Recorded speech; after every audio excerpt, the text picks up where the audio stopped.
danému stavu veci. Po zlomení odporu obyvateľstva a po likvidácii opozície sa normalizačný režim snažil zabrániť opakovaniu obrodného procesu. Nemohli však ignorovať záväzky medzinárodnej spolupráce. V auguste 1975 podpísalo Husákovo vedenie v Helsinkách dokument, ktorý ho zaväzoval okrem iného dodržiavať ľudské práva.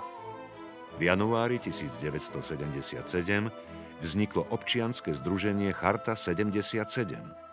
Charta bola prostá záležitosť budiť občiansku odvahu.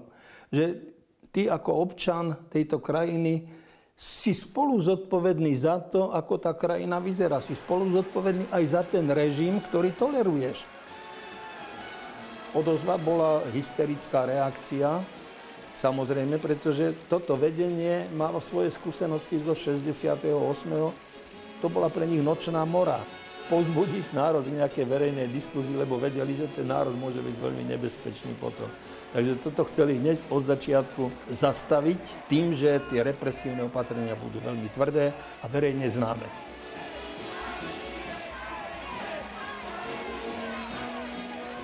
Nebyla vůbec mezi prvními organizátory, ani teda formulace jsem nedělala, nic takového. Opravdu ne, já jsem to jenom pár lidem dávala podepsat a to ještě s takovým prostě určitým pocitem, jako jestli je neuvádím do situace, že budou ohroženi. Vlastne podpis charty znamenal, že ja si obnovujem svoju občiansku dôstojnosť. Ja som občanom tejto republiky, mám právo hovoriť do vecí verejných, ústava mi to dovoluje, medzinárodné dokumenty mi to dovolujú, len potrebujem na to guráž, odvahu. No a to bola výzva k tej odvahe. Samozřejmě, že jsem měla velice často strach, když jsem dělala vlastně toho pošťáka mezi námi a tím západem, ale víte, v té době už se nepopravoval. To je veliký rozdíl. Já vím, že v té době dostat se do vězení, taky jsem se tam dostala, jo, není a nebylo to, co bylo v těch 50. letech.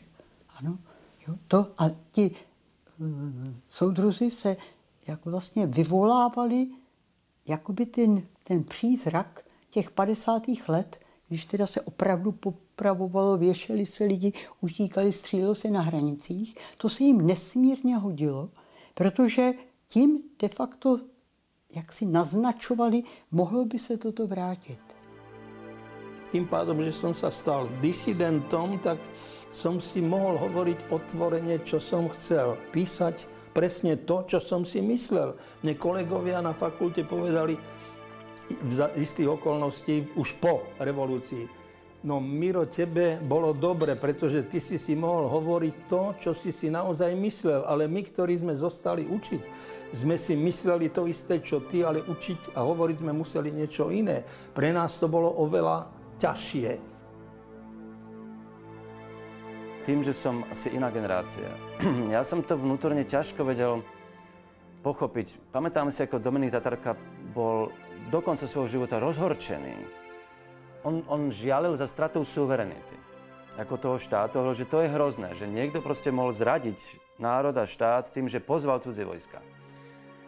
V tom sa zrejme práve líši už moja generácia od tej staršej, pretože ja som tomu celkom nerozumel, ja som mu vždy hovoril, no ale ten štát nebol nikdy suverénny. Tváriť sa, že 68. bol vybočením, alebo že bol suverénnou epizódou v tej národných dejinách, je podľa mňa ilúzia.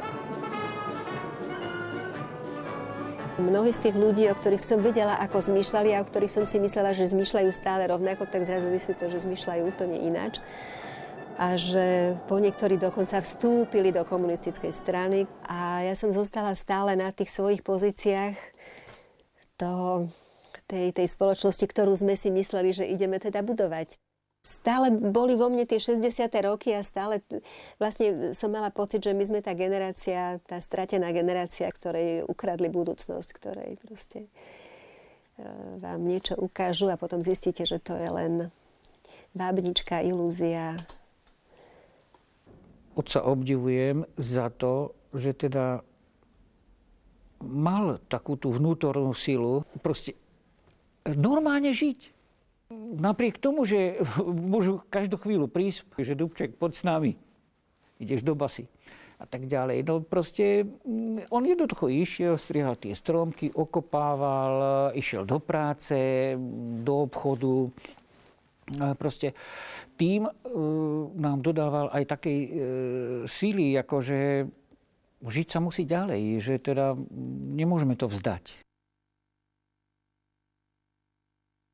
Po mém soudu Vasil Bilak je největším ze zrádců za posledních 50 let, protože zradil československou společnost v době největšího vzestupu.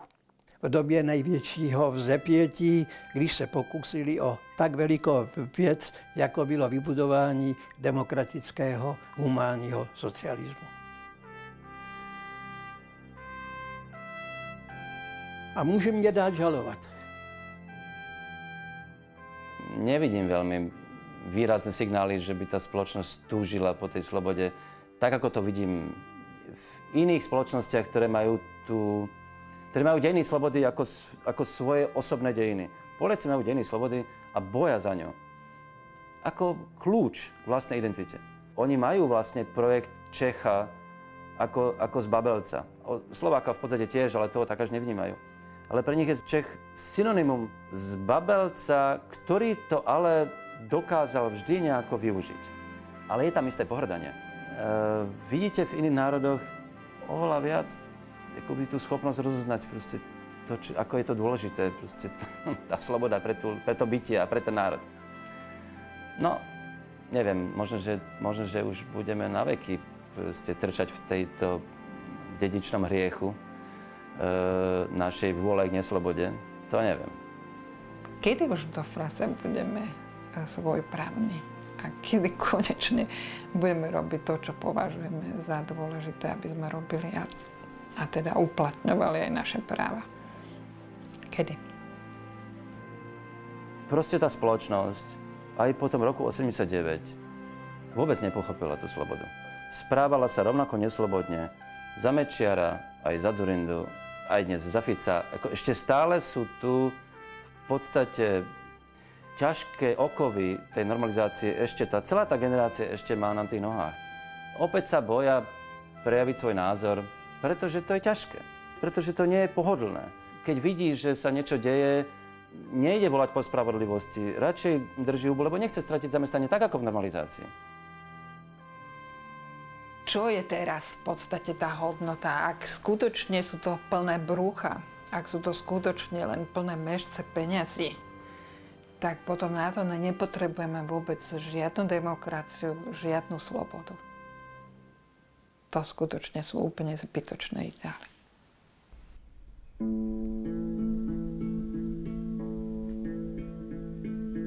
Stvořil Bůh ratolest, bych mohl věnce vázat. Děkuji za bolest, jež učí mne se tázat. Děkuji za nezdar, jenž naučí mne píly. Bych mohl přinést dar, byť nezbývalo síly. Děkuji.